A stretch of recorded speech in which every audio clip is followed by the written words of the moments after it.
Saderengipun assalamualaikum warahmatullahi wabarakatuh. Wonten ngasanipun para sesepuh ingkang pantas kula benteni sumrambah dhateng ngasanipun Bapak Ibu para rawuh kakung saputri Gedhog Palang Magersari ing titi kalenggan menika sampun kepareng nyawiji wonten ing papan menika. Saderengipun Murwakala dipun wiwiti kepareng kula bikak rumiyin bilih wonten ing titi wanci menika penyanipun Simbah Sukat sampun kepareng nuhoni menapa ing dados dawuhipun ingkang hamengku gati kinen Murwakala wonten ing dalu menika. Ingkang angka sepisan kula ngaturaken kula nuwun kunjuk dhateng ngasanipun Bapak ingkang hamengku gati sumrambah dhateng para-para ingkang kepareng rawuh wonten ing dalu menika. Ingkang salajengipun nyuwun donga pangestu mugi-mugi lampahipun pangruwatan menika mangke wit purwa madyausana tansah manggih kawlujengan sedayanipun. Ing akhir tembe mugi tansah kabul hajatipun ingkang hamengku gati purwa madyausana niskala mboten wonten sambikana. Kanthi menika sepisan malih mbok bilih anggenipun mangke ngaturaken Simbah Sukat anggenipun ngaturaken Murwakala dangunipun Murwakala saderengipun rampit utawi rampung nyuwun donga pangestu lan pamuji mugi-mugi lampahipun menika mangke sedaya pinaringan rahayu wilujeng nggih nyuwun pangestunipun lan donganipun mugi-mugi sedaya ingkang kepareng nenggani wonten ing papan menika ugi manggih kawujengan sedayanipun lan mugi-mugi sedaya tansah kesawapan kanthi lumantar budaya pangruwatan menika mangke. Atus nuwun sewu menika panyuwunan tawi srana lumantar budaya menika tilaranipun simbah-simbah ingkang sampun kasidan jati ingkang sampun rumiyin ingkang sampun rumuhun mila trah tumerah tanah Jawi menika kedah menapa nggih dipun lestantunaken budaya ingkang kados mekaten menika magebokan kalian kapitadosan saestu ingkang lumantar panyuwunan lumantar agama nggih lumantar agama ingkang lumantar budaya nggih lumantar budaya ngaten menika. Dados kalih-kalihipun supados mlampah kanthi sae. Saestu bilih menika kinarya pambuka wonten ing dalu menika mulya ing mangke kepareng badhe dipun wiwiti Murwakala wonten ing dalu menika. Wedal kula aturaken kaliyan Simbah Sukat.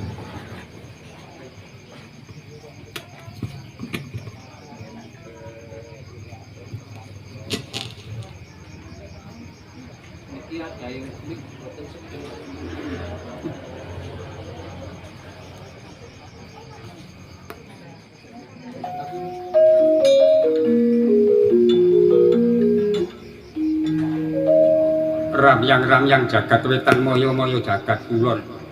ana padang dudu padange rahina ana peteng dudu petenge ratri duh punika ingkang anyunari jroning bale pekaranganipun Bapak ingkang hamengku gati saha bale wismanipun ingkang Bapak ingkang hamengku gati katon sumunar antawi amadangi datan amalerami nanging malah andang semakan yen to diwulu mangkono sinta ingkang lenggah wonten ing bale palangka warna tuhu punika dewaning para dewa rajaning para dewa satunggiling para dewa ingkang ratoni Tri Dasawata Nawa ingkang bebisik Sang Hyang Bathara Guru ya Sang Hyang Girinata Jagat ya Sang Giripati ya Sang Bodhipati nalika semana lenggah ing bale palangka warna anampi rawuhipun ingkang rangka ing sidik panggal-gal ingkang bebisik Sang Hyang Resi Kaneka Putra inggih Sang Hyang Resi Narada. Mangkono pangudas maraning driya ingkang dereng kawijiling lisan Sang Hyang Girinata Jagat.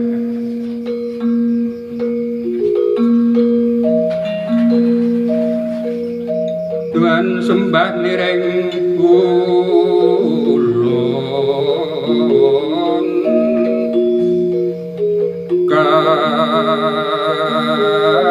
kapurpurisang murbengra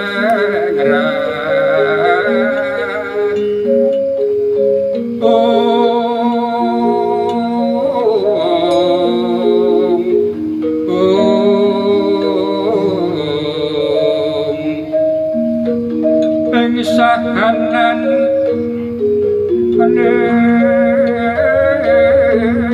kang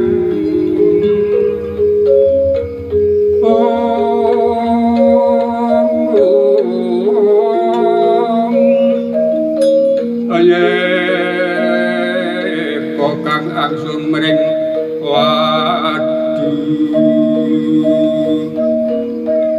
paweku sawagung mas si ring belahan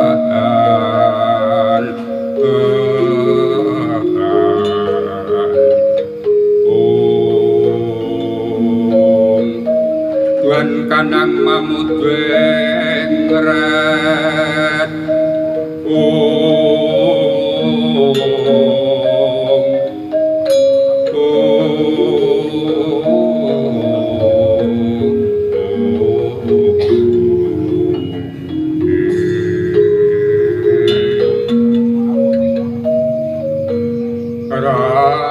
sidem permanan tan ana sabawane walang yang salise kang kapyarsa amung swaranipun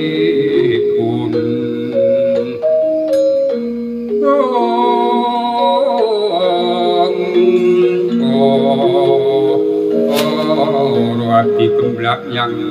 masan kang samya nambut karti arsa amimbuhi jroning pasewakan yo wong jagat pertingkah kali siksa padaning pemenang awrat sinunggal sekaring bawana lan sinunggi datan awrat nuwun mangke to kakang Resinarado dereng dangu sarawuh paduka wonten ngasana kakang Resinarado katuran segan pambaghe pono kami sayu dipunjuk wonten kesanipun kakang Resinarado ingkang katemben prapta wonten ngasana rekencong papak kali juji kula ini Adi Pramesti Bathara Guru amiji dhateng piswananipun ingkang raka ing Sidik Pangudal lulus raharja piswananipun ingkang raka ing Sidik Pangudal napa ingkang raka ing Sidik Pangudal ngaturaken salam taklim lan puja pangestu sayugi katur wonten kesanipun Adi Pramesti Bathara Guru ingkang katemben lelenggan wonten ing Bali Palongwarna kawula nuwun inggih kakang Resinarado puja pangestawanipun kakang Resinarado kula tampi dawah sesami-sami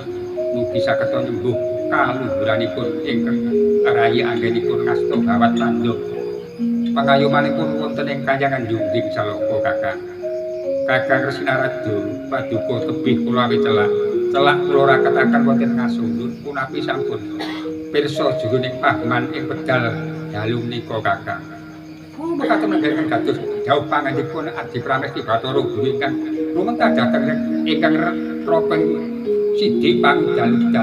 babar pisan dereng mangertos menggah ingkang dados kinasakaken menapa ingkang dipun kinasakaken dhateng paduka Adi Pramesti Bathara Guru pramila ingkang mekaten tembung menawi kenging kapireng dhateng ingkang raka Sidik Pangudal boten sarana mawi nggih menika sesimitan ingkang raka badhe nganglangaken jangga nilengaken karya kersa medhar paring pangandika dhateng ingkang Roping Siti Pangudal-udal ingkang sak kelangkung cetha Yai Adi Pramesti Bathara Guru bumi lan jagat bertingkah kang siksa padaning pawenang awat sinengga wis karing kakang pramila ta kiswanipun kakang Resinarada tebih kula awit celak-celak kula raketaken wonten kasulun boten wonten sanes kejawi namung ingkang kalayi badhe mundhut katerangan dhateng paduka kakang Resinarada ingkang tumuju dhateng ingkang rayi babakan punapa Adi Pramesti Bathara Guru boten wonten sanes kejawi namung ing pedal kalenggan dinten mangke lan menika ala ing para dewa dewi Apsara lan Apsari Widodara Widodari ala yen katrajang punang guru-guru ingkang sumundul dhateng Solo menggah guru-guru ingkang sumundul dhateng Solo menika wonten wigatos ingkang pundi kakang menapa ngerca padha wonten salah satunggaling brahmana ingkang teteki ingkang malih tinggal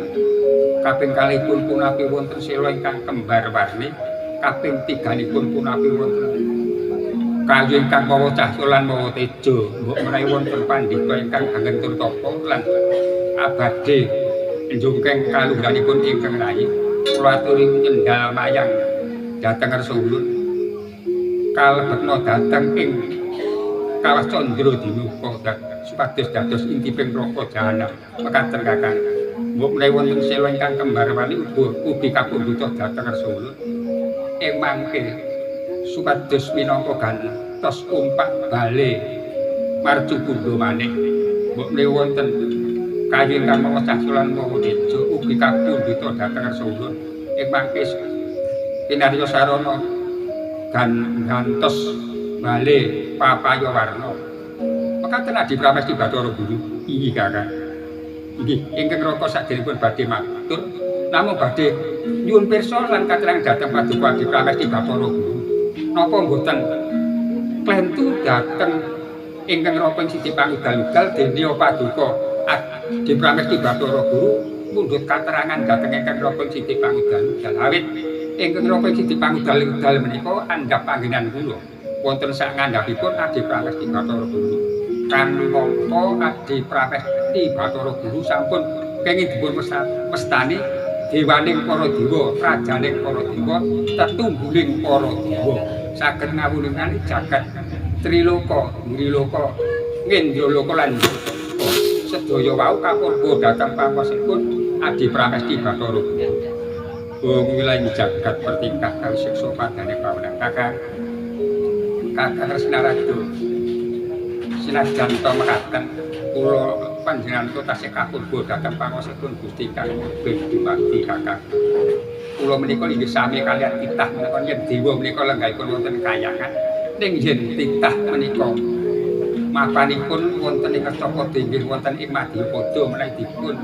aturaken jagat pakeliran yen dipun teraken sarana waloka menika papanipun para titah menika wonten ing jaman alam dunya dados kula lan panjenengan tasih kapurba dhateng pangarsaning Gusti Kang Wondat Kang Kawasa tasih wonten ingkang hanitahaken kakang pramila mboten wonten awalipun ingkang rayi pun keterangan dhateng Ratu Siti Pangudal-udal oh inggih yen to menawi makaten sampun ingkang raka pikantuk idi palilahipun Adi Pramesti Bathara Guru kula nyambung nyedhikani kok ingkang raka kok sumantaka kumliwat babar pisan boten awit namung saking bobotipun Adi Pramesti Bathara Guru nggadahi kersa ingkang mekaten lha inggih kakang ibaratipun upami ingkang rayi menika ndamel cangkriman ingkang ndamel menika ingkang rayi ingkang bantah ingkang rayi saged paduka kakang Resinarada mboten kagungan papat inggih nggih temenawi katen kula badhe matur wonten ngasanipun Adi Pramesti Bathara Guru nanging mangke menawi paduka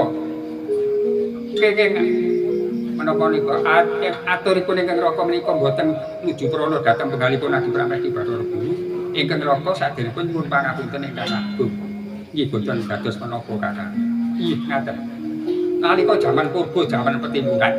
paduka Adi Pramesti Bathara Guru nembe pepasihan kalian kukulun Bathari Uma nalika semanten bawanipun paduka menika kenging dipun mesani tetungguling para dewa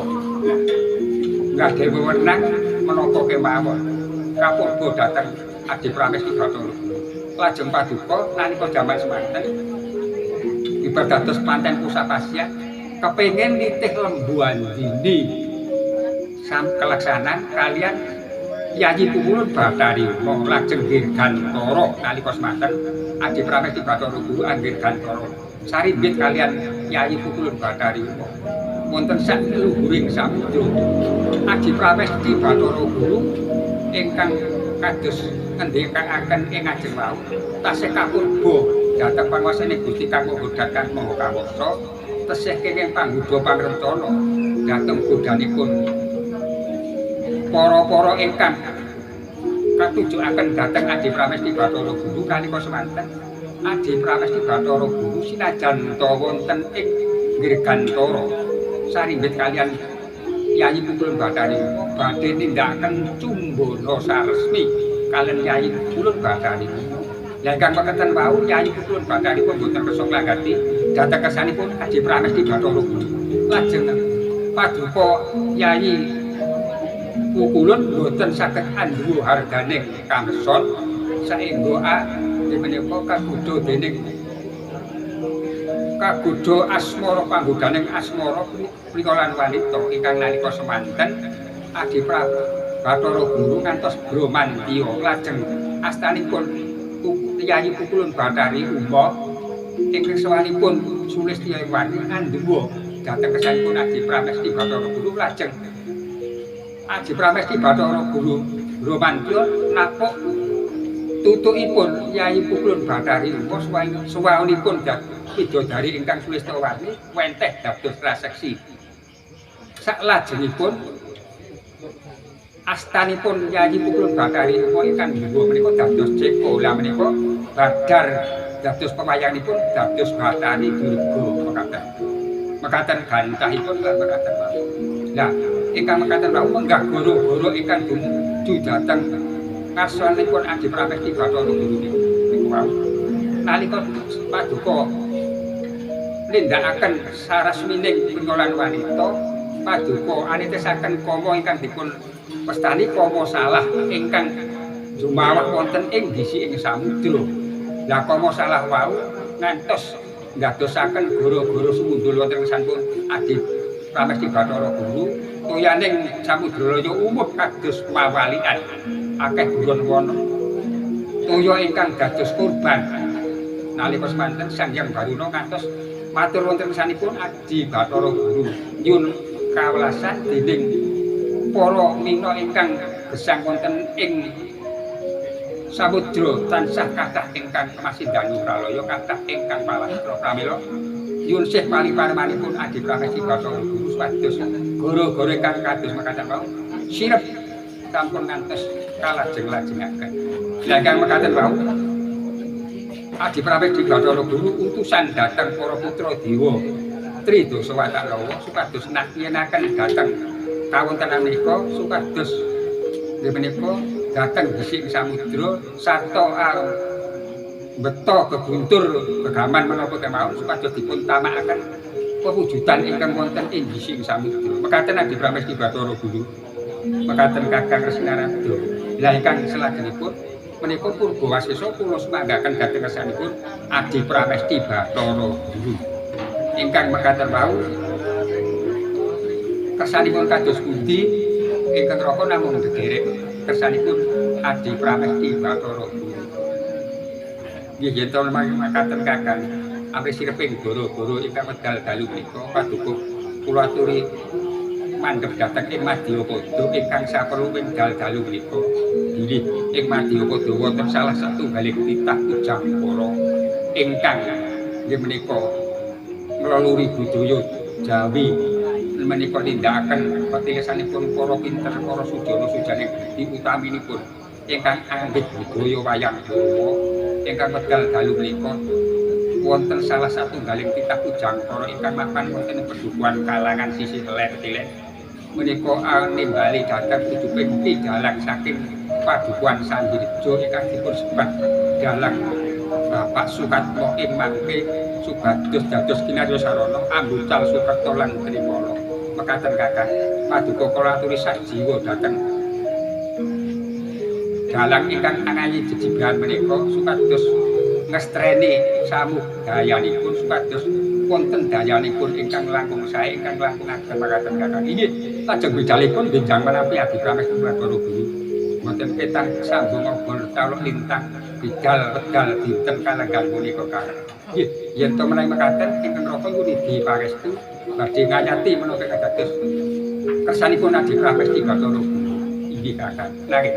sajekaripun kakang Narada monggo sami sesarengan obak banyu sendang pengruwatan minangka tenger islaming para dewa tridasa watanapa dalah islaming para dalang ingkang bucal trimala menapa dene ingkang karuan menika mangke kakang inggih ngestakaken dawuh adi pramesti Bathara Guru.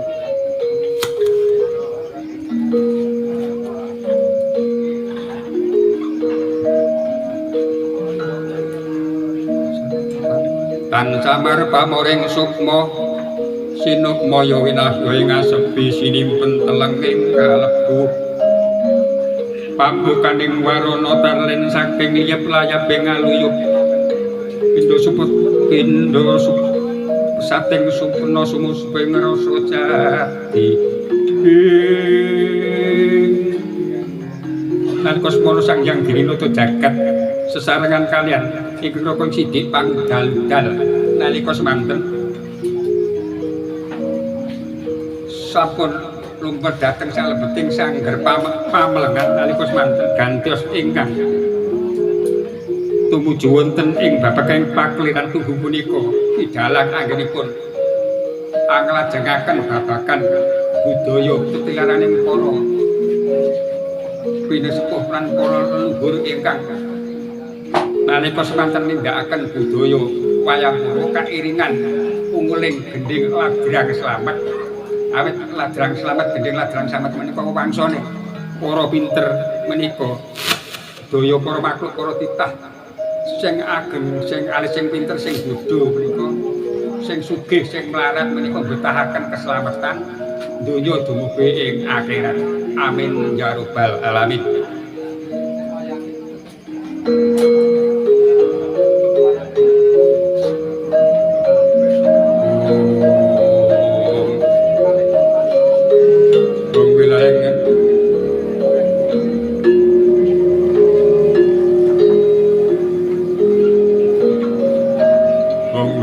Kami puno mastur purnomo sidem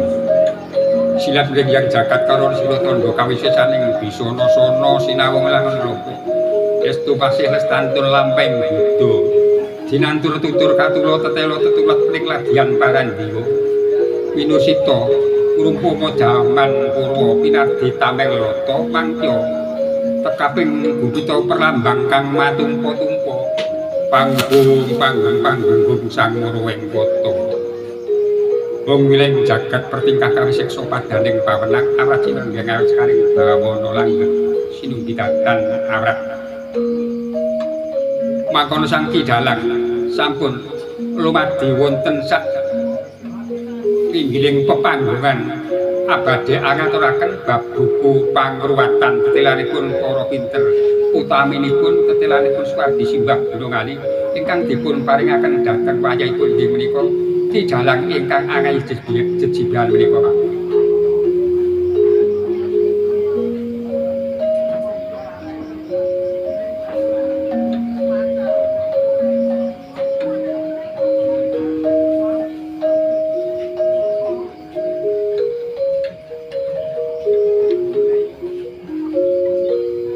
Wong wilayah jagat bertingkah kawisiksa padaning pawenang awrat sinenggang sekaring bawana langgeng mengkoto kakang yoga ancak endel apa dene Nyai Sri pun wonten paring pangandika ingkang adhawuh ilurah dalang amiji dhateng piswananipun ingkang yoga pun Nyai Sri wonten paring pangandika ingkang adhawuh dalang amiji dhateng piswananipun ingkang abdi pun yoga ancak endel ingkang sampun ngajeng wonten ngasta jengandika lho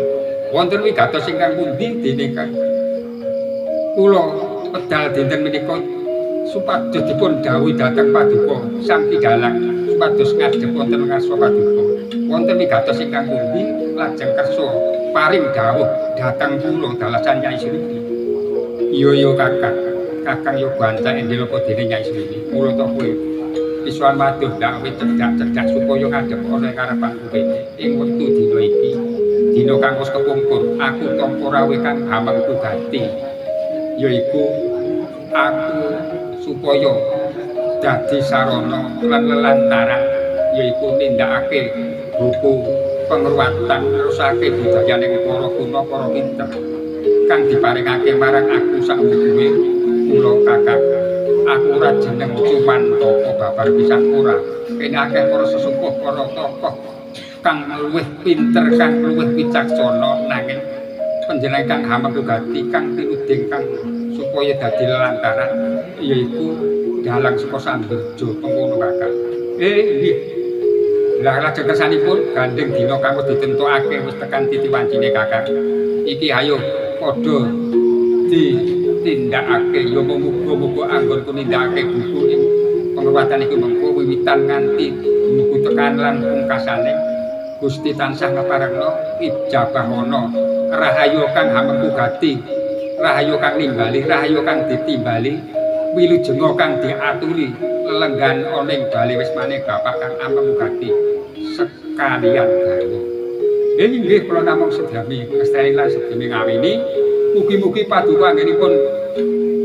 nindakaken pengruwatan niku saged anjayeng bawana kakak. Iya kakak, dina iki bakal tak wiwiti. Ayo padha manekung meminta nugrahe Gusti kang akal jagat. Ya aku bakal maca ananing buku pangruwatan ing wektu dina iki. Nggih nyuwun pangapunten nggih kula sadherek maca niki sing mawrat ibu-ibu kula aturi mire saking bali wisma mriki. Nika ila-ilane para pinter para dalang kadang dene menawi mboten wonten alhamdulillah mboten napa-napa. Nika namung ila-ila ingkang kedah kula aturaken. Kadang. Nggih.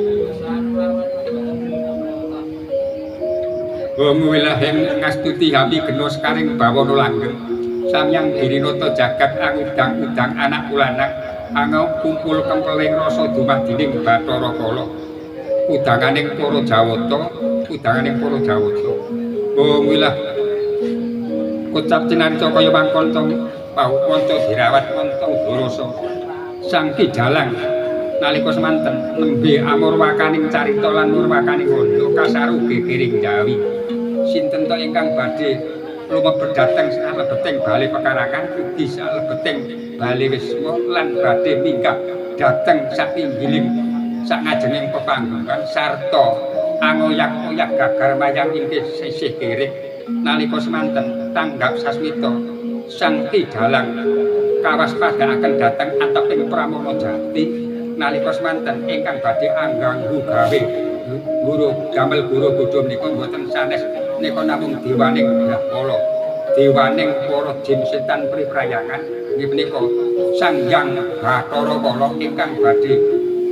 guru bodho kalan ujube Sang Kidalang minangka lantaran anggenipun nyunaken kurbaning ingkang moho kawusa nalika semanten Sang Bathara Kala anggenipun lampah kadewatan saged dipun mangertosi dening ujube Sang Kidalang sawetahipun mangkono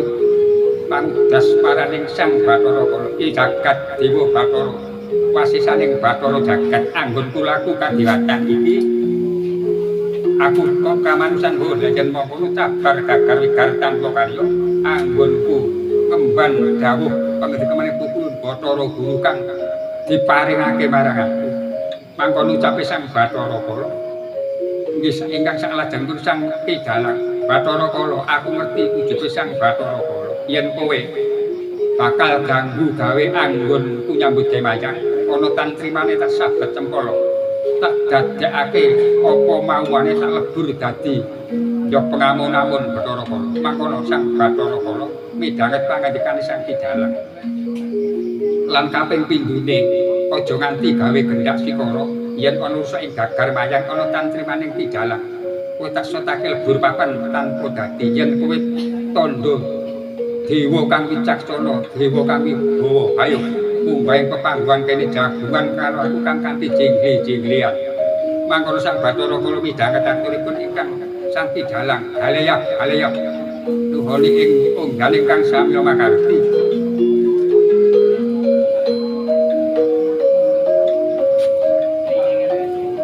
jagat dewa sesaning Bathara jagat ing papan kene katon kahanan kang padhang kencar-kencar lan aku mambu gandaning dupa menyan Cina tu gandaning dupa ratus kang nyentuh marang angganing Bathara Kala kang mapan ana ing bale Wisma kene papan kang padhang kencar-kencar irang tak kedhepake mung kari kahanan sak mrica bilubut paribasane kok aku banjur iso ketemu karo pawuhan iki di sana kowe iki sapa wani cuman toko cuwondo ning papan kene aku bakal tetanyo sapa sing dadi jenengmu enggalang aku yo Bathara Kala adile wong takon ngono diwangsuli yen kowe takon marang aku tak takon marang kowe teko mrene kuwi duwe karep apa lho kok kowe wis ngerti sing dadi sesebut aku Bathara Kala lha aku ngerti aku nyekel takon aku ngerti dadi duwatine Bathara Kala sak mutuhe kuwi aku ngerti oh iya ora gelem kadhisikan kowe karo Bathara Kala iya ora gelem mengko dhisik aku tak takon lha kowe banjur lungguhane kene kuwi kowe duwe makarya lan makarti aku makartine iki jenenge dalang aku diminta Suraya karo punggenku ing kalangan kene aku supaya nyunake purbane kawasa kang purbing dumadi ya kuwi supaya aku nyunake supaya putrane lima iku kinalisake marang Pak Buddha Pangrencana diparing ana kesehatan diparing ana panjang yuswa diparing ana anggone ngupaya boga ana ngendi papan dununge nyang ndi parane tansah cinaketake marang karahayut yo dadi kok iki dalang aku ora sutah ora sudi yen kowe kudu tamu kaya ngono aku nyebut kowe dalang yen kowe ora percaya yen aku iku dalang karepmu kepiye tak lagoni yo aku yen kowe tandha dalang wicaksana aku ngandel lan percaya yen kowe dadi dalang kang widowa aku duwe penjalukmu apa yen kowe bisa maca tulisku kang kasingit tekone anggaling Bathara Kala kowe aku gelem nyembah sesedoan marang ujugmu oh yen mengkono Bathara Kala nanging yen kowe kepengin mangerti wong nanggap mayang ngono ora enteng sanggene lha kepiye nanggap wayang iku kaya kang wis kapacak ana ning ratri iki kaya kang Hamengkuganti bapak sekalian garwa kang wis nyampakake yaiku piranti-piranti yaiku kaya dene uba rampe sesaji iki jeneng bakal sak komplite pit kabeh wis dicawisake ana ngarepanku iki minangka sarana anggonku nyambut gawe wayang lah Bathara Kala kira-kira bisa ora nyapatakake sesaji kang kaya mangkene iki mau malah teko aku nyambut gawe wis diparingi unjukan ning urung tak ombe aku semaya mengko menek pun bar mayang kadung ngelak kula ngoten yo ngono kowe gelem pinangkani aku nggih bebono apa lah kowe iso gawe sajen kang kapacak ana ngarepanku ki apa ya lah dalah aja meneh aku kon gawe sajen kang kaya mengkene endahe edi luhuring budaya Jawa lan sesaji kang wis kapacak ing ratri iki babar pisan aku ora bisa paribasane iki barate aku bisa mangan kowe ndambe kinukus yen to aku ngempek kaya meh manungsa yen ora ngempek yen manungsa babar pisan ora bisa oh lah yen mangkono gagar wigar tanpa karya anggonmu ngal duwe penyuwunan duwe penjaluk marang aku yen mangkono gagal kowe tak tundung saka papan kene aku diwenangake wektu dina iki lundung Bathara Kala sak wadya alamu Ende, aku sak selinggar Gus kok ngersane kukulun Bathara Guru nalika semana. Bathara Kala ku yen arep mudhun nyang Mestaka tak paringi pangan jalma kang nandhang Sukerta nanging kowe tak wene sifat piandel pis-pisan pangot waja minangka sifat piandeli Bathara Kala kaping pindhone yaiku topong kecana agemane ratu. Mengkono lah kuwi loro-loro tak atunggal gandeng aku ora bisa manani sesajen kang kaya kapacak ana ngapan loro-loro ning tunggal birang gedhe lan topong kencana agemane ratu tak minangka ganti lirune anggonku kepengin anggonmu nyambut gawe wayang aku bakal mangerteni mengkono Bathara Kala. Iya bab kuwi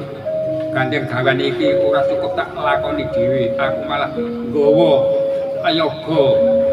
telu cacahe kang wektu dina iki tak gake pembarung kang populer yaiku ora sapa-sapa anakku lanang dhewe sing ngetutke bapakne supaya melu ngregengake ana ing papan kene supaya ing mengko bisa apik sak teruse bisa seneng kang amengku gati. Oh mengkono ya Kakang Yoga iki ana jujul Kakang Usi babak kang nglayoni Bathara Kala bakal kepengin ngerti anggon nyambut gawe mayat nanging ora bisa menehi sajen sak utuhe bisane mung panget waja sifat yandeli Bathara Kala lawan Tapa Kencana Gemeng Ratu minangka panebus anggone kepengin mangerteni anggon nyambut gawe mayat disagih Kakang. Monggo dipun sagahi sedaya wau menika sampun ngantos nulak dhateng peparingipun tiyang sanes menika sedaya wau peparingipun para-para menika kula aturi nyagahi ngaten mawon. Dadi disagih Kakang inggih monggo dipun sagahi. Iya Bathara tak sagih nanging ana bebana maneh kang kap kudu ta lakoni yaiku kowe wektu dina iki tak mayitake rancut sesekabehing doman jamu tak kudung mori putih kang wektu dina iki kowe gelem nglakoni apa ya Bathara Kala. Siang pantara ratri abang cepet kula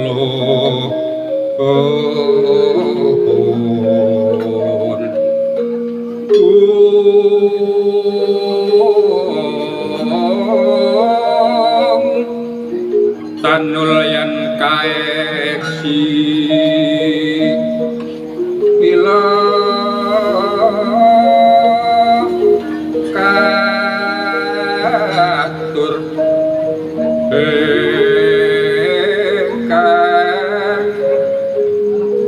cun endomande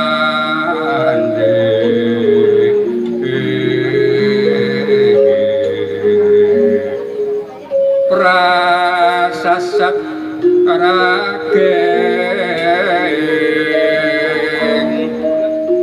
ulun kang sumambah mong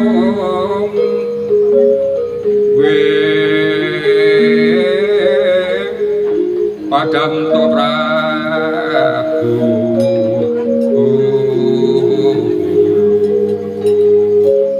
yang kagungan to singsing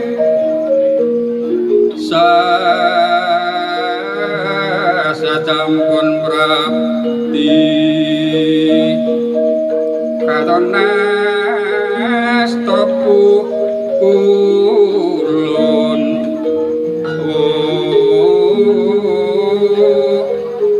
lat Anoropati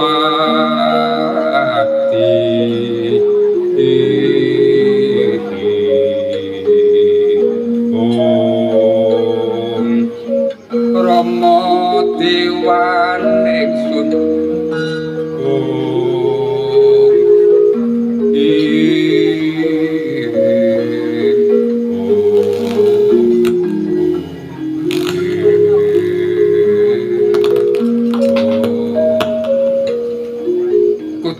Cinarita kaya mangkono Sang Bathara Kala midhanget pangandikan Sang Dalang Kandha Bawana inggih dalang Sangga Bawana ing wekdal dalu menika Sang Bathara Kala anuhuni menapa kang kinersakaken dhateng ujuke Sang Dalang nanging Sang Dalang anggadhahi kersa bilih ujupe katujukaken dhateng Sang Bathara Kala. Bathara Kala aku gelem nglakoni yen kowe supaya aku nglakoni kon maca tulismu kang kasiwitake ana anggamu Bathara Kala nanging pomo dipomo kowe aja nganti pasang tulah sare marang ujube Sang Dalang sak wutuhe sak kancaku sak setapu aja nganti pasang tulah sare gelem nglakoni apa ora rancuten sekabehing bloman tiamu sekabehing tandang tandukmu munamunimu sing ora prayoga wektu dina iki rancutan mangesti marang kurbaning Gusti Kang Maha Kawasa gelem nglakoni apa mbuya Bathara Kala aku bobote kasengseman ngono nyambut gawe mayat aku gelem nglakoni janji kowe ora cidroke kubaya aku iki wis dalang tuwa ki wong tuwa ki sing digoleki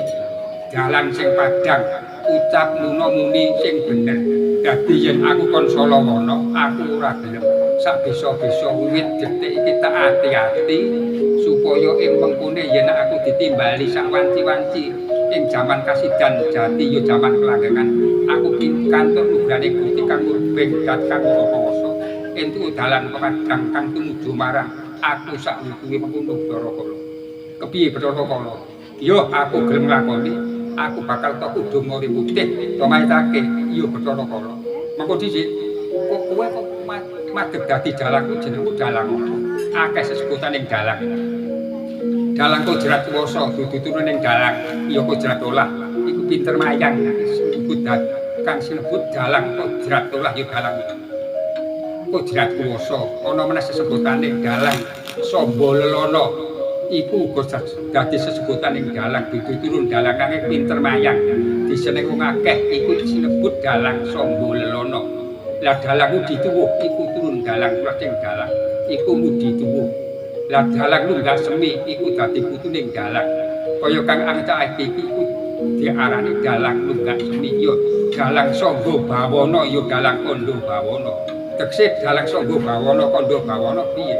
dalang sangga bawana ya kandha bawana iku dalang diundang sak papan-papan gelem angrakoni janji to sing mbutuhake sing ngundang kuwi gelem nepi syarat rukune wong undang bayang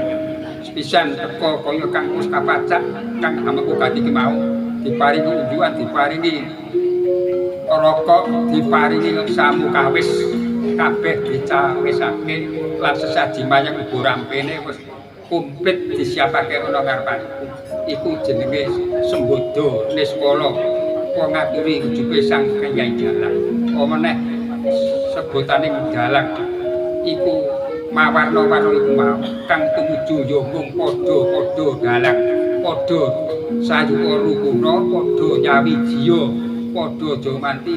bentur-benturan rasa sing ora kepenak. Nah, contone kaya aku iki. Ya. Aku iki timbangane golek wong rono-rono anak iso nuruti apa kang dadi karepku iki supaya bisa manunggaling karepane wong tuwa lan anak iso nyembuh kaluhuraning anak muga-muga ujube ki dalang iki mengko besuke bisa mahanane taruna ngungkuli bapa bisa uga sing garong iku mengko bisa ngungkuli bapakne kang kewujudan kaya mangkene iki mau tak sunake marang kurbane Gusti Kang Maha Kawasa wis Bathara Kala saiki semenana rasamu bakal tak pinangkani apa kang dadi kekarepanmu Kucap tinarita nalika semana Sang Bathara Kala enggar netepi menapa ingkang dados kinesakaken Sang Kyai Dalang Sukatmo Dalang Kandha Bawana nalika semanten nyarengi malih wancine mangsa pesama kang wektu dina iki kang emangke badhe nyuwun unggeling ladrang eling-eling minangka ladang eling padha ngelingake wong kang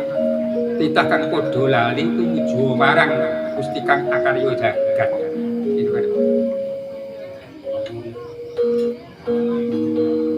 Samareka den prayitna samurireka balik titiyoni gandayani Trisanya purnama sasi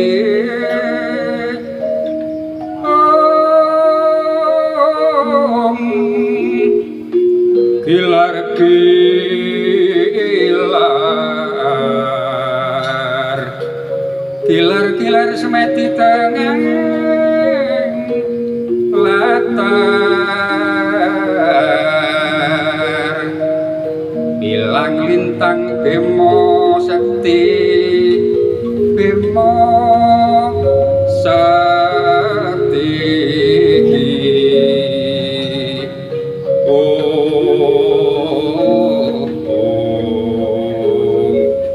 bocah bajang kireng angin ngamoba musakoro ngone kabudul sasise so iku marang nyuwun pangapunten sedaya para lenggah Basukat suwantenipun bubrah langkrah awit pun tuwa suwantenipun ora mare pun pelo tuwa niku nek disikat tok tene niku tuwa une niku ompong la pene niku pelo la kula suwantenipun mboten kanten-kantenan nggih nyuwun pangapunten nika bot-botipun netepi menapa ingkang dipun dawuhaken dhateng Bapak ingkang Ameng Gati lan menika mumpung kula betake anak kula lanang niki kajeng nglatih bapakne kula pun uga laline pun kathah klipute ngoten nggih niki wau sing ngucapake Semar iku pawongane nggih menika Semar Badranaya kelapanipun punapi panjenengan menika pinangka danyang nggih menika ingkang mengken tanah Jawa sak wetahipun menika Kyai Lurah Semar Badranaya lah menika kapacak wonten ing budaya pangurwatan menika dipun dadosaken yoga ancak endil ingkang Nyai Suni pawongan menika wangsane Sang Kukulun Batari Brahma ingkang wonten Kayang Nagodahana dipun dawuhi kaliyan Sang Hyang Trihita Jagat supados ngestreni anggen kula nyambut damel pangurwatan menika nggih kula nyuwun pangestu donga pangestu panjenengan supados saged ndayeng bawana sampun dangu Pak Mbah anggen kula nglampahi menika wit pangurwatan sampun sedanipun Simbah Gunung Kali sedanipun taun 70 setunggal kula lajeng pajeng ruwat menika danipun dereng wancinipun ning kula sampun pun gelak ingkang badhe kersakaken kula namung kula sadhi kanthi mawon pramila anggen kula lampahi menika wae para mandewasana tansah Gusti nyengkuyung dhateng kersanipun ingkang mangkati dalan sedaya para-para ingkang dipun aturi lenggah menika kalebet kula lan anak kula warsa menika ngaten nggih Kakang Yoga Ancak Endil kula panipun digodhawuh ayo Kakang diterusake ing wektu dina iki minangkane kang dadi pamintane Sang Bathara Kala inggih ngestakaken dawuh kula sami ngestrani lan nekseni lan ngamini iya Kakang wong wilahing purwaning kala putraning Sambang Akasa kalawan Ibu Pertiwi ijil saking koko salah kadi getih dudu getih kadi daging dudu daging puncar musti garam musti katon angarap-arap ana prakempa sak gawa geter pater kaya linggu ombak bumi prakempa surya candra tedhak didik udan pancawara lir dinunjing aneng linutur aneng ing udan minangka udane kekala lan uripe kala sing sifat bayuning bodro minangka bayuning kala binalang ing gunung geni minangka utaking kala binalang ing surya candra minangka netraning kala binalang ing gunung minangka sirahing kala binalang ing guwa ruhara minangka cangkeming kala binalang ing sela cecumumung kang minangka irunging kala binalang parang curi kang dadi untuning kala binalang Rajakosik minangka alising kala binalang sanjata kantha kang dadi rambuting kala binalang sela cendhane kang dadi batuking kala binalang ing genthong keling kang dadi kupinging kala binalang lidah kang dadi atining kala binalang ing gedhah puger kang dadi buluning kala awake awegah awigih salin jata rikma gimbal mageleng paningalira anangis anguwuh-uwuh angerik-erik pansarwi atakon bapa saking para Jawata sami tumingal sadaya kang masalah kang jumeneng kocap pinarita kaya mangkon kaya manca dirawat manca dirasa sinareng Sang Bathara Kala kawas mantram sakti kang cumandha wonten anggene Sang Bathara Kala sang nalika Bathara Kala plak kapindhara dibabat depane Bantala mangkono pangudas parane Sang Bathara Kala jagat dewa wasisane Bathara jagat yen mangkono aku kena apus krama marang dalang ki dalang anggone minangkane kang dadi pamintaku Kisana wis cidra ing Ubaya. Bathara Kala aku ra cidra ing Ubaya. Ing ngarep wis tak kandhakake yen aku gelem minangkani nanging kula aja ngasih pasang tulasane. Coba eling-elingan saklenggarmu saka kasane Putra Sang Hyang Girinoto Jagat. Kowe nate diparingi dawuh karo Sang Hyang Girinoto Jagat kepiye? Nanging aturna aja nganti ngalipi marang batinmu dhewe. Sebab dosa sing paling gedhe iku yen wong ngalipi nggoroi marang batine dhewe. Yaiku kang diarani nyingkur purbane Gusti Kang Akarya Jagat. Mangkono Sang Bathara Kala midhanget aturipun Sang Nyidalang. Mangkono emut dhateng wewangsaning paring dawuh pangandikan Sang Hyang Girinoto Jagat. Iya. Nalika semana lenggang pusaka ngersani Putrun Bathara Guru aku diparingi yaiku pangan sandang pangane Bathara Kala. Pangan sandang pangane Bathara Kala ujube piye coba aturna ana ngarepanku. Yaiku ucapna ana ngarepanku ning aja ta kurangi aja ta kuwi Bathara Kala. Yo, mangkene Bathara Kala kowe besok yen mudhune ing Madyapada. Yen kowe wis katurutan anggonmu duwe panyuwunan bakal mangsa para titah kang nandhang Sukerta. Yaiku nanging pama dipama lamun tok ana wong kang bisa maca tulismu kang kasingitake aja nganti terusake kuwi kowe luput sing kanthi gedhe banget dadi aja nganti terusake upamane kepiye coba paring pangandikane Sang Hyang Girinoto Jagat mengkene yen ana bocah lairan siji untang-an kang diarani ulang untang anting lemuting bocah siji ora duwe kadang katut kang diarani wong tunggak arek iku kok dadi mangsaning Bathara Kala kaping pindhone ana bocah lairan untang anting banting iku go lanang mung sawiji datan dadi kadang katut iku go dadi mangsaning Bathara Kala kaping telune lamun ana bocah kedono gedhine lanang wadon iku go diparengake marang Bathara Kala nomor 4 kembang kang diarani kembang sepasang iku bocah loro wadon kabeh iku go dadi mangsaning Bathara Kala nomor 5 uger lawang bocah loro lanang kabeh iku bocah nandhang Sukerta nomor 7 kang diarani bocah Dampit iku bocah Dampit lanang lan wadon lair bareng saknalika iku go dadi mangsaning Bathara Kala nomor 8 sendang kapit pancuran pembayun lanang nomor 2 wadon lanang iku go dadi bocah nandhang Sukerta nomor 10 nomor 9 pancuran kapit sendang wadon lanang lan wadon iku dadi mangsaning Bathara Kala nomor 10 botong mayit anak 3 lanang anak 3 wadon nomor 11 tukit dilit anak 3 wadon kabeh nomor 12 rimpi anak 4 wadon kabeh nomor 13 sarombo anak 4 lanang kabeh iku go nandhang Sukerta nomor 14 lumpat tidang yaiku lanang wadon kang sinebut gilir kacang nomor 15 Pandhawa 5 iku anak 5 lanang kabeh nomor 16 Pendawi anak 5 wadon kabeh nomor 17 Jawi Irit Banteng wadon lanang nomor 18 Banteng Irit Jawi lanang wadon nomor 20 Julung Kembang iku go nandhang Sukerta nomor 21 Julung Caplok lair wayah suruh uga nandhang Ruwatan nomor 22 bocah yatim lair ora duwe bapa nomor 24 Durga ngerik wong wadon kepaten bojo saben-saben duwe sisan duwe bojo tansah cinandhing awet jinungkuwe ngangge kapundhut ana kersane Gusti Kang Maha Kawasa nomor 20 kala tinantang wong lanang kepaten bojo uga angel jojone mula kang kahanan kaya mangkono iki manut jaring para pinter jaring para kuno pisasis manut budaya kang wis kalepan ana ucap-ucaping yaiku diruwat kanthi dalang kang jati mengkono Sang Bathara Kala iya mangkono kang dadi peparinge Sang Hyang Girinoto Jagat kang diparingake marang aku ya yen manawa mangkono aku percaya Bathara Kala yen manawa mangkono Bathara Kala ing dina iki kowe tak surake marang purbane Gusti Kang Akarya Jagat kowe supaya bisa teman jati-jatine skala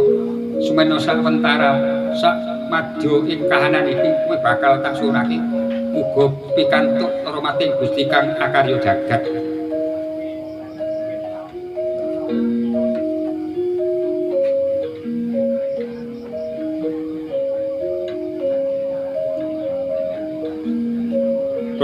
ing sang raja pitir kinitir anakmu si banyak dalang apeksa mametu kudu ingkang bisa ngaji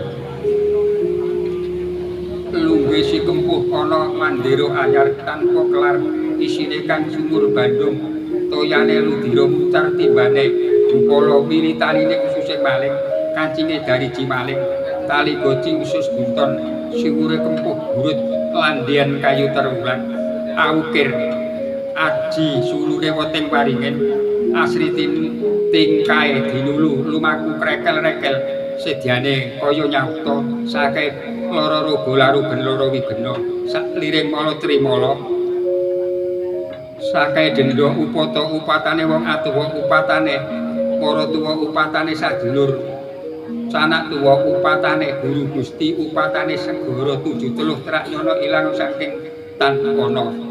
kono Joko menek kembang utapel ngebeki jejamponge cahyanira anelai tumurun saking pertapan sampurnane banyak dalang ana prawan liwat dinulu rupane ayuning prawan ngaku lara lah age mareneo anontoni tintel muni ting caremping ting caremplung agawe sakedung uwiyung tingkai kerekel-rekel apa sediane kaya nyauta sakae denda lara roga larugen lara wigena sak liring mala trimala sakae denda upata lawan swara 73 trak nyono ilang saking tanpono boto hiti katuta banyu milih kadirut katuta barat lesus ilang saking gelah geluh ilang saking tanpono oh milah ing ajiku sang Bunggala geni yogyane sambang ngakasa kalawan Ibu Pertiwi pijil saking kama salah ana geni saka wetan aputih rupane geni ana geni saka kidul abang rupane geni ana geni saka kulon kuning rupane geni ana geni saka lor ireng rupane ana geni saka ngisor dadu rupane urupe angarep-arep praboto kurdaning geni anulak lara roga larugen lara wigena sak liring mala trimala sakae denda upata upatane lan segara 7 trak nyono ilang saking tanpono oh milahing ajiku sang boto hiti busananira nila perna tutukku naga peksa untuku maniking gading kang perna curiga telakku pangubet jagat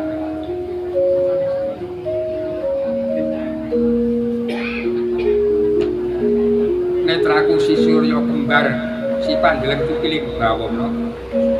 wong welah ing sang nata sambang bawana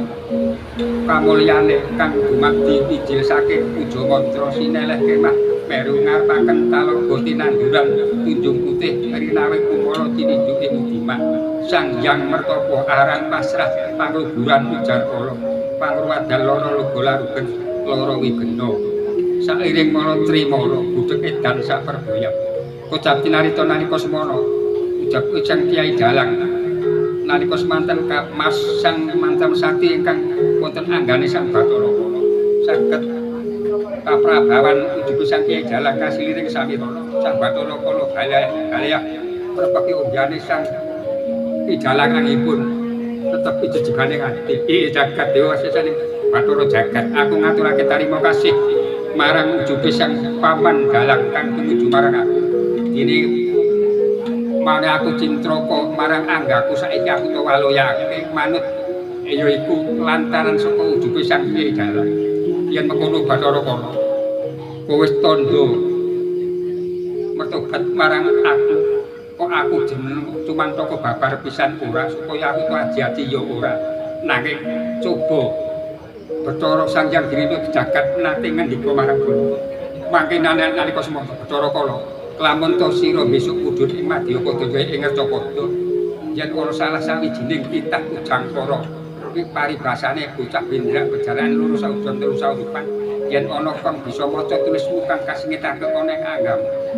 ya iku padanan luhurna marang asmane Pukulun Sang Hyang Dirina jagat lah yen mangkono kowe gelem luhurake ujube Sakti Dalang apa mboya yo tak luhurake yen kowe kandha kang dadi ucapmu dhewe luhurake sepisan maneh kowe tak tunjung saka papan kene aja nganti gawe gendak sikara karo ya iku bocah kang rinuwat ing wektu ratri iki aja nganti to bulan balene mapan kene aja nganti gawe guru bodho Yo nanging sakungkur muska kene kudu sawadya balamu jin setan priprayangan klek-klek balung atandak gendruwo titian sak penunggale kudu to gawa saka papan bale wis kene bali pekarangan kene aja nganti ana kang keri. Yo pisan kaping pindhone pangatwaja agem minangka sifat yandel mulan tokong kencana agemaning ratu tak balekake marang panguwasa. Lho banjur ana totompo. Lah soal sebabe piye? Sebabe ora pantes yen dalang iku ngagem. Topong kencana iku agemening ratu kang luhur, titah kang luhur lan sifat yandel Bathara Kala aku ora kudu nambani. Nanging tak balekake marang kowe yen mangas dengan sifat ing satu kewan aja ento mongso lelawaran kudu to sembelih dhisik kula yen kaya mangkono gelem nglakoni apa ya Bathara Kala yo aku gelem nglakoni nanging kapindhone saterusé aku sak kungkurku saka papan kene aku njaluk sangu apa sangu sajen kang kapacak ana ngarepku iki wis jeneng bakal sangu iki aku njaluk sangu yo ora kabutan sangu iki saji kang kapacak ana ngarepanku iki kabeh kang wis disamatakake pas lair terus batik kang Bapak Kang Hamengkugati yaiku wektu dina iki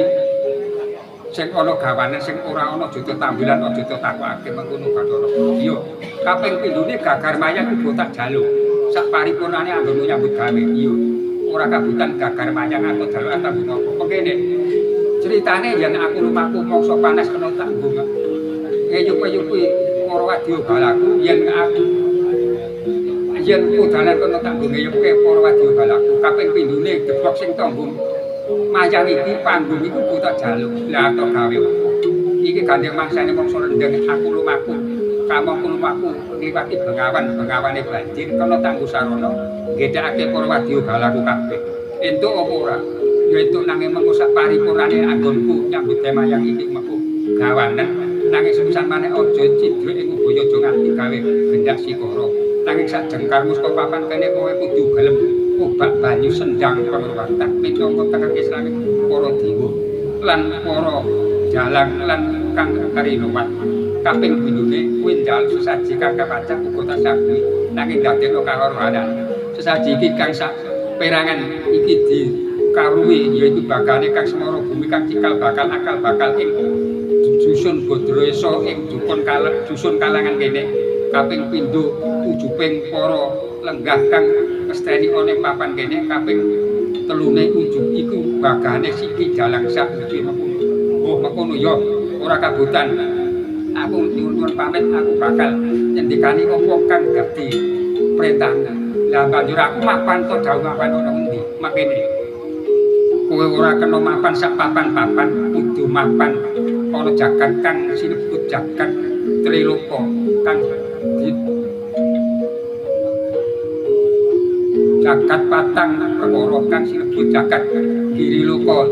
Wendraloka, Janaloka, Ariloka. Lah jagat patang perkara iku mau sing kowe mapan ana jagat kang sinebut jagat Ariloka. Lah banjur papane jagat Ariloka ana endi?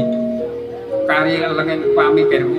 lengen kerentekmu ana endi ngalor ngidul kulon ngetan ana kang sinebut jagat Ariloka janji kowe ora marang temuleh apa kang to karepake. Yo aku yen mangkono lelungsen jaluk pamit aku ngestake apa kang dadi pangandikane pawan dalang.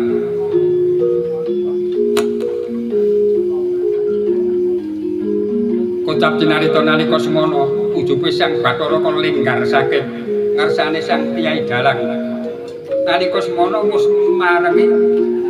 ngancik alam nggih menika patheting Manyura. Dados tiyang mayang wau wonten pathet 6 malih pathet 9 pathet Manyura. Menika pun meh paripurna nggih menika mangke sampun linggari Sang Bathara Kala sinarengan sampun pathet Manyura. Meraina semubang wetan yang haruna kasinitraning anggora po sabdaning kukila rengkani koro saketer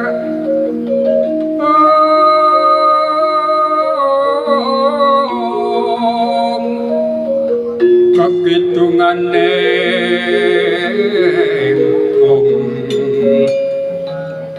Preng using bini panco Bapak toking ayam monon rabuso kusumoreng neng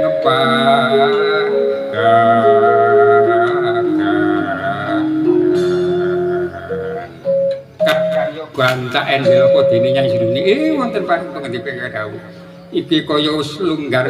Bathara Kalenggar saka papan kene iki bali sekawit iki cara ngadake wis meh matemung kali sak sumutan mula ayu padha diterusake yaiku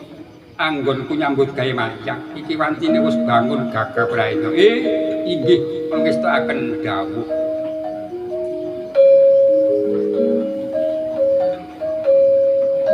Gumeling puneng otak ngobat caci kemewisa ilango saking tan ana kemendeng kukus mudhun marang enggone kecemplung segara Bathara mijil saking Bathara usika gagar mayang lawan Lestri Prisipit Anjala ana sirah rupa buta ana sirah rupa baya ana sirah pancawarna kudu lumaku rinuwat saking puja mantra kang ilang saking tan ana kala mulik saking uda guru mulike kahyangan kuninga aji pusi baju barat sang Yitapa sang Yitapi sang Kuntara sang Kuntari nata gena nata geni Humayana Humayani midri sang Yangne sang Yang Akasa arane pasrah midi urip lara luga milah ing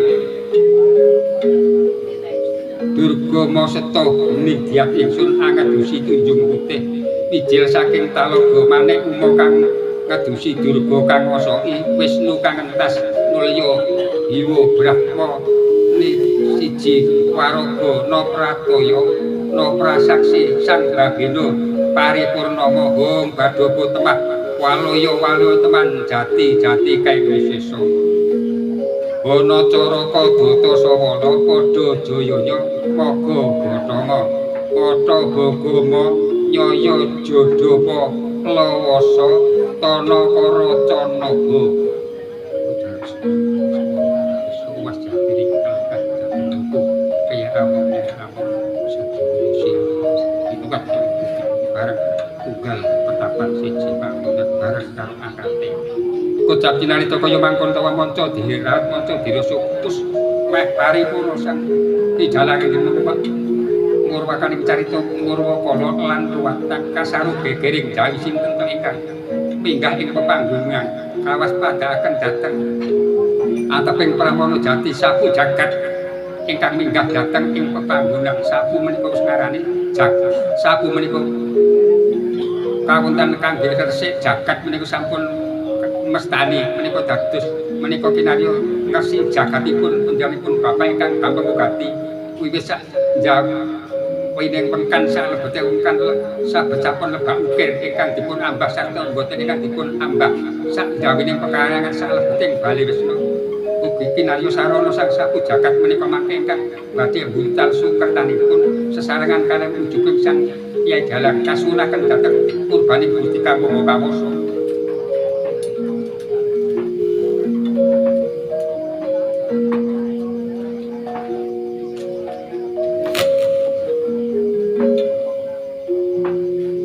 Gunjang gandring langit kelap-kelap katon lir kincanging risang mawe gandrung Karisang mawe gandrung sabarang kandulu ukir moyak mayik Paman Dalang dadekake kaget anggonku tumondo ning papan kene aku to buka supaya aku mrepeki anggonmu nyambut gawe aku senajan to tunggu aku nang layak linuyuh anggon mangerti anggonmu tocak gelar yaiku buku pengruwatan Purwa Madya Wusana datan ingkang serambut anggonku mirengake nanging gawe ing atiku aku bakal tetanyo marang Paman Dalang kuwi bakal takon marang apa cara kala sang sapu jagat yaiku aku bakal takon apa sapu jagat tudung saka papan kowe oh jagat diwasakan ing Bathara Jagat aja nganti kadu aten kajeron panapa yen kowe aku mundur marang sing tak tunduk Bathara kala sak utuhe dadi yen sapu jagat ora malah sak bisa-bisa rewangon anggon nyambut kemayang iki ibarat kowe kang amung maosa ing papan kene ibarate sing amung gati saupama kayu yen doyong jejegna yen mlakune kemajon undurna yen kemunduran ajurna mengkono tugase sapu jagat mengkono ya mengkono dadi ing wektu dina iki wis sinampura ing wektu dina iki panjenengan bapak kang amung gati senarengan kalian sunipun sang dalang sang kondo bawana kang tinutup mawisulan ing padet manyura nyatulangen ing kalang janaklar pandamuncar tinon ler kekonang surem sorote tanpa jangkasor lan pajareng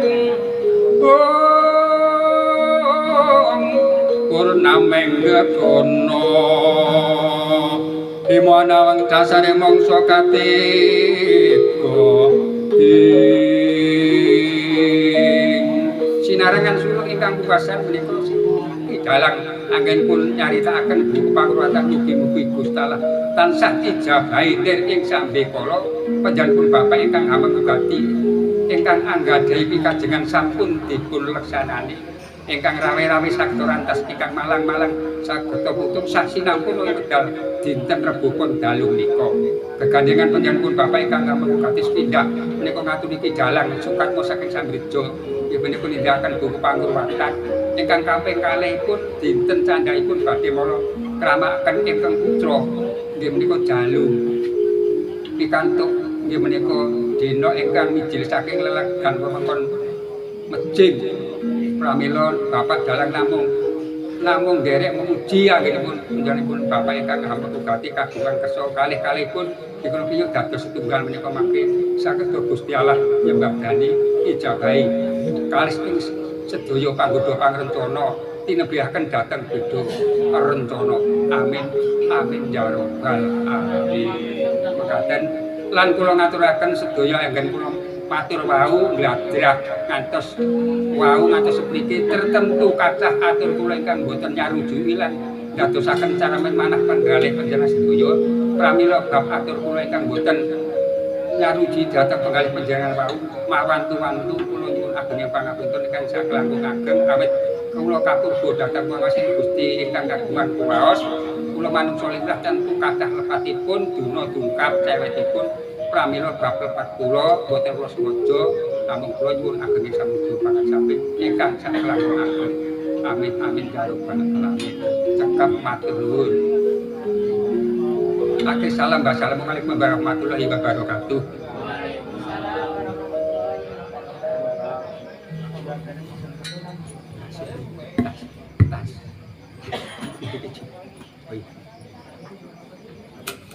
Ngaturaken matur nuwun Mbak Sukasampun kepareng nggih menika ngaturaken warwakala tutu kemawon wit purwa dosana kathah lepat saestu diagung pangasami mbok bilih menika mangke karana sampun paripurna menika dhateng para-para ingkang dipun ruwat menika dipun suwun rekmanipun nggih Pak. Nggih, setunggal mboten setunggal dipun suwun rekmanipun. Terus mangke sak sampunipun rampet sedaya toya ingkang wonten ing pengaron menika mangke kangge mbasuh tangan utawi kangge basuh muka. Nggih, terus mangke dipun sabetaken pengaronipun kersanipun pecah wonten ngajeng mriku pinggir margi mriku. Kersanipun sampurna. Pangruwatan mugi dipun tebihaken dhateng sengkala dipun caketaken dhateng nugrahanipun dipun rejeki ing banyu mili barokah lan melimpah. Matur nuwun mbok bilih menika mangke sampun kanggep cekap kula kaliyan Mbah Sukat saestu nyuwun pamit sowang-sowang mugi rahayu sami pinanggih kanthi pinutuping atur lan walidayah wassalamualaikum warahmatullahi wabarakatuh. Monggo setunggal kandak majeng mriku. Nyinggur kula pamadhep ngilen. Mang madhep ngilen. Nggih. Terus mangke debetipun dipun bucal mawon wonten. Juli mawon. Ya. margi mriku wonten perapatan saged sak gagaring mangke dipun bucal sedaya. Asmanipun sinten, Bu? Kartini. Kan pembatin. Ampun. Pun pikantos.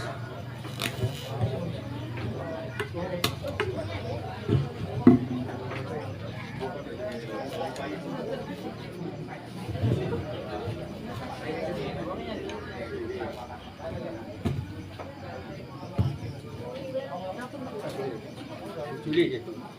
Juli. Luntur mah tidak pakai jam mana. Ini penggabung ya. Sindet. Nanti kan ada juga beli kan semuanya. Ini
tengah dengan berkorong ada